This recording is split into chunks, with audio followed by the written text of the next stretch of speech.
ऐसा नहीं मिस्टर जगत, एक आध रात की बात के लिए हम यूरोपियन आप एशियाइयों की तरह संकीर्ण नहीं होते, और यह मैं जानता हूँ कि हमेशा के लिए आप उसे खुद भी पल्ले बांधना स्वीकार नहीं करेंगे। उस रात सैनिक पड़ाव से तनिक अलग आम के विशाल वृक्ष के ऊपर बड़ी मेहनत से दिन में मचान बनाया था। रात की दावत के लिए केवल वह तीन ही थे, पीटरसन, डोरियन और जगत। यूं दावत के लिए याकूब मिर्जा और गुल हमीद को भी निमंत्रित किया गया था, परंतु दोनों ने ही विनम्रता पूर्वक इनकार कर दिया था। एक स्कॉच विस्की की बोतल और कटहल के कबाब, कटहल, मसाले और थोड़ा सा तेल डोरियन को यह एक मुक्ति सैनिक ने जुटा दिए थे। वह नूर को तकलीफ नहीं देना चाहती थी, वह मुक्ति सैनिकों पर किसी प्रकार का भार नहीं होना चाहती थी। कटहल के कबाब उसकी विशेष कारीगरी के प्रतीक थे। मचान पर पार्टी, चांदनी रात स्कॉच ने अपना रंग जमाना आरंभ किया। तब जबकि पार्टी लगभग समाप्त हो गई थी, सभी लगभग भूखे थे। भला कटहल के कबाब से पेट भरता। बोतल समाप्त हो गई थी। यकायक डोरियन सिगरेट की मांग कर बैठी। जगत के पास कुछ सिगरेट थी जिन्हें सभी मिलकर समाप्त कर चुके थे। सिगरेट, ओह, सिगरेट के बिना पार्टी भी तो नहीं जमेगी और बोतल भी समाप्त हो गई है। पीटर बोला, पार्टी भी समाप्त हो गई है। जगत बोला, चलो पड़ाव पर चलें। नहीं, पार्टी कम से कम 2 बजे तक चलाएंगे। मेरी झोपड़ी कठिनता से 1 फरलांग दूर है। मैं सिगरेट अभी लाता हूँ और कुछ शैंपेन पड़ी है वह भी लेता आऊंगा। अब छोड़ो। परंतु पीटरसन तो जैसे जाने के लिए उतावला था। उसने जगत का आग्रह नहीं सुना। वह मचान से उतरा और चला गया। और डोरियन, आज सांझ उसने अपनी स्कर्ट धोई थी और बेढंगे ढंग से वह नूर की साड़ी लपेटे खड़ी थी। मिस डोरियन, संदेह से जगत ने उसकी ओर देखा। हाँ मिस्टर जगत, पीटरसन के चले जाने को मैं क्या समझूं? वही जो आपको समझना चाहिए। तुमने क्या सोचा है ये तो समझ सकता हूँ, परंतु पीटरसन क्या सोच कर गया है ये मैं समझ नहीं पा रहा हूँ। पीटरसन एक अच्छा दोस्त है, लेकिन अगर हम दोनों जीवित यहाँ से लौट सके तो वह मेरा अच्छा पति भी साबित होगा। संभव है। कई महीने से मैं भय और अनिश्चितता की जिंदगी जीती रही हूँ। मैंने पीटरसन से मांग की। क्या मांग की? वही तो जानना चाहता हूँ। मैंने मांग की, मैं मशहूर वुमन ईटर के साथ रोमांस के कुछ घंटों को आने वाली जिंदगी की यादगार बनाना चाहती हूँ। ओह, इसलिए ऐसा। एक तेज हवा का झोंका आया और वृक्ष के पत्ते ऐसे बज उठे जैसे तालियों की गड़गड़ाहट गूंजी हो, जैसे चांदनी रात खिलखिलाकर हंसी हो। डोरियन जगत की बाहों में समा गई। एक यादगार, डोरियन के लिए एक यादगार रोमांचकारी रात। लगभग 1 घंटे बाद पीटरसन के साथ याकूब मिर्जा भी आया। याकूब मिर्जा ने सभी को नूर का आदेश सुनाया। वह आप सभी की प्रतीक्षा में है। आप लोगों के साथ ही वह भी खाना खाएंगी। कहा है कि खाना बेकार नहीं किया जा सकता, हुक्म है कि तुरंत चलना होगा। भूख तो थी ही। लगभग 1 बजे खाना हुआ। 1:30 बजे एकांत पाकर नूर कह बैठी, जगत दा, आपके और स्त्रियों के संबंधों के बारे में लोग बड़ी अजीब अजीब बातें कहते हैं। वह लोग झूठ नहीं कहते नूर दी। मेरे अनुभव के आधार पर तो सभी कुछ झूठ है। क्या मैं स्त्री नहीं हूँ? आप स्त्री नहीं है नूर दी। स्त्री नहीं हूँ तो और क्या हूँ? आप देवी है नूर दी। ऐसी देवी जैसी जॉन ऑफ आर्क थी, या जैसी शत्रु विनाशिनी दुर्गा माँ थी। नूर कुछ नहीं बोली, बस आंचल के छोर से आंखें पोंछ ली। क्या बात है नूर दी? कुछ भी तो नहीं। जब आपको देखती हूँ जगतदा, तब मुझे निताय याद आ जाता है। मेरा भाई बेनेगांव, गांव के निकट ही 70,000 शरणार्थियों का शिविर। कभी बेनेगांव से जैसोर ट्रेन भी जाया करती थी। पुरानी बात है। शिविर से आगे एकदम नदी के तट पर सीमा सुरक्षा बल की चौकी थी। चौकी के निकट ही एक टेंट था जो वास्तव में खुफिया विभाग का था, परंतु आने वाले कैमरामैन और पत्र संवाददाताओं आदि के भी वह टेंट काम आता था। टेंट के निकट ही 2 डाकियों और 4 नर्सों को लेकर छोटा सा प्राथमिक चिकित्सा केंद्र भी बनाया गया था। पंजीकृत शरणार्थी कार्यालय के कुछ किरानी भी दिन रात यहाँ बैठते थे।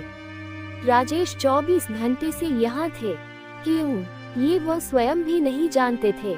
जयंत और लंदन बंगाल का ऐसा आदेश मिला था कि नई सूचना प्राप्त होने तक यहीं रुके। सारा दिन आने वाले शरणार्थियों की देखरेख में बीत जाता था और रात भी। बाकी रात का टाइम ऐसे ही कार्यों में बीतता था। वहाँ एक मन लगाने का साधन भी था। एक 80 वर्ष का बूढ़ा हरेंद्र नारायण राय जैसोर से आया था। परिवार के 11 व्यक्ति आंखों के सामने मारे गए थे। विक्षिप्त तो नहीं, किंतु कुछ संकीर्ण सा हो गया था। न शरणार्थी शिविर में रहना पसंद करता था, न अस्पताल में। हर एक से यही कहता था कि मेरे साथ चलो, मैं सैनिक बनकर लड़ना चाहता हूँ। कभी कभी अकेला ही नदी में घुस पड़ता। सीमा सुरक्षा बल के लिए वह, जिसका संक्षिप्त नाम हारान हो गया था। सर दर्द भी था और दिलचस्पी का कारण भी। राजेश के पास कुछ फल थे, कुछ बिस्कुट भी थे, एक डबल रोटी भी थी। दिन भर वह देखते रहे थे कि हारान ने कुछ भी नहीं खाया है। रात के लगभग 9 बजे एक सीमा सुरक्षा दल के सैनिक से उसे बुलवा लिया। आपने मुझे बुलाया? जी हाँ, बैठिए। आपने इस लड़के से कहा होगा जाकर पागल हारान को बुला लाओ। जी नहीं, मैंने कहा था सर हरेंद्र नारायण राय को आदर सहित बुला लाओ। ओह, गपशप करना चाहते थे, यही समझ लीजिए। आपसे मैं बात नहीं कर सकता। आप बच्चे हैं, आप लोग इतिहास नहीं जानते। गांधी, नेहरू, पटेल, कोई भी तो बाकी नहीं है। मौलाना बंगाली थे, वह होते तो उनसे बात करता। आपसे क्या बात करूं? बताए। मैं कहूँगा कि मेरे साथ लड़ने चलिए। आप मुझे जवाब देंगे। हम किसी दूसरे देश के मामले में दखल क्यों दें? आप बच्चे हैं। वही तो मैं कहता हूँ कि आप इतिहास नहीं जानते, इसीलिए तो मैंने आपको बुलाया है। मैं आपसे इतिहास की जानकारी प्राप्त करूँगा। मुझसे इतिहास की जानकारी क्या आप इसलिए प्राप्त करना चाहते हैं कि इतिहास के तथ्यों को झुठला सके? सुनिए, कुल 25 वर्ष पहले की बात है। भारत और पाकिस्तान एक देश था। 2 मुख्य जातियां रहती थी, हिंदू और मुसलमान। माउंटबेटन अभी जिंदा है। आप उससे सच्चाई जान सकते हैं। आप सच्चाई ही तो कह रहे हैं।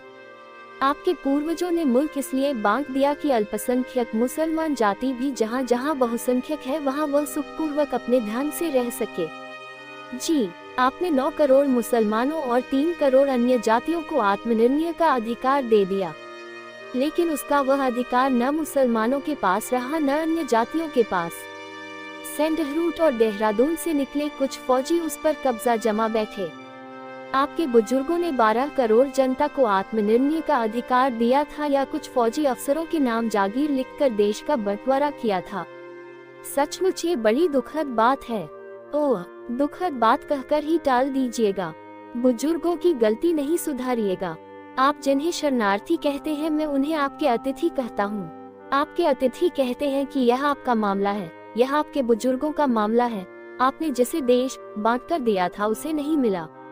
असली हकदार देखता रह गया और डाकू लोग कब्जा जमा बैठे।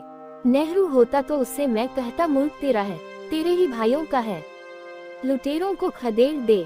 भाई के काम भाई नहीं आएगा तो कौन आएगा? लेकिन इंदिरा से क्या हूँ? उस बच्ची को कैसे समझाऊं? कहूँ? आग्रह पूर्वक राजेश ने हारान को बैठाकर कहा, सभी समझेंगे। आप समझाएंगे तो सभी समझेंगे। फिलहाल हम लोग थोड़ा सा खाना खा ले तो कैसा रहे? जीवित रहने के लिए ऐसा करना जरूरी है। कोई तकल्लुफ नहीं था। अखबार के कागज से पत्तल का काम लेकर राजेश ने हारान को और सीमा सुरक्षा बल के सैनिक को थोड़ा थोड़ा खाना दिया। थोड़ा सा उन्होंने खुद लिया। खाने के कागज को हाथ में लिए अनायास ही हारान रो पड़ा। आप क्या बात हुई राय महाशय? क्या कहूँ? बूढ़े की आंखों से झरझर आंसू बह रहे थे। क्या कहूँ बेटा, जैसे नाटक था। पत्नी, बेटी, बहू, बेटे सभी इन आंखों के सामने मौत के घाट उतार दिए गए। लेकिन अभी जाने कितने जीवन नाटक के दृश्य और बाकी हैं। तुम लोग अपने अतिथियों को खाना दे रहे हो, और वह जाने शेख को खाना मिलता होगा या नहीं। उन लोगों ने हमारे अच्छे बेटों की बलि ली है और वह निरंतर बलि ले रहे हैं। कौन जाने वो शेख को जिंदा छोड़ेंगे भी या नहीं, कौन जानता है। इस कहानी के अगले भाग को देखने के लिए चैनल को सब्सक्राइब करें और बेल आइकन दबा लें, जिससे हमारी नोटिफिकेशन आपको मिलती रहेगी।